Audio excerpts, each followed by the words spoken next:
సనాతన ధర్మము ఎంత గొప్పది అంటే ఎప్పుడూ కొన్ని వందల వేల ఏళ్ల క్రితమే మునులు ఋషులు అంటే ఇప్పటి కాలంలోని శాస్త్రవేత్తల్లాగానే అప్పటి మునులు ఋషులు వివిధ పదార్థాల మీద ప్రయోగాలు చేసి వాటి తత్వాలు తెలుసుకొని బంగారం విలువ వెండి విలువ తెలుసుకొని వాటి తత్వాలను గ్రహించిన తర్వాత ఈ నడుము భాగానికి పైన బంగారాన్ని నడుము భాగానికి కింద వెండితో తయారు చేసినటువంటి వస్తువును ధరించేట్టుగా మన కల్చర్లో దాన్ని అడాప్ట్ చేయడం జరిగింది.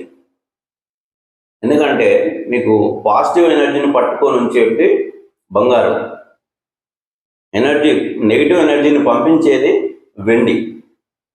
వాయువులనైనా కూడా అంతే, పాజిటివ్ వాయువులను ఆక్సిజన్ను పట్టి ఉంచేది బంగారం, అదే అపాన వాయువులని వదిలిపెట్టేది నెట్టేసేది వెండి. అందుకోసమే పైన అంతా ముక్కుకు బంగారం, చెవుకు బంగారం, కంఠానికి బంగారం. ఎంత లేని వాళ్ళు కూడా కనీసం పుస్తలైనా కూడా వేసుకుంటారు, పసుతాడు కట్టుకున్నా కూడా.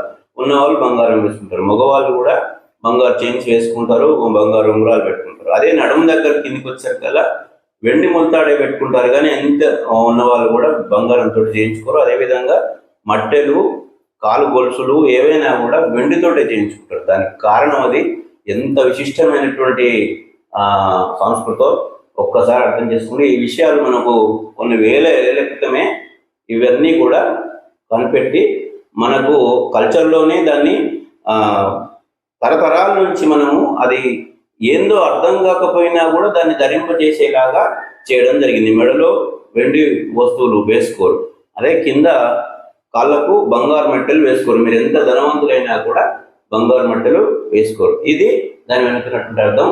ఇంత గొప్పదైనటువంటి సనాతన ధర్మాన్ని గురించి ఫస్ట్ ముందుగా అర్థం చేసుకోండి. మనకున్నటువంటి విలువైన గొప్పదైన సంపదను, మన వారసత్వ సంపదను మనం నిలబెట్టుకుందాం. అందరికీ ఆ పరమేశ్వరుని ఆశిస్తుంది.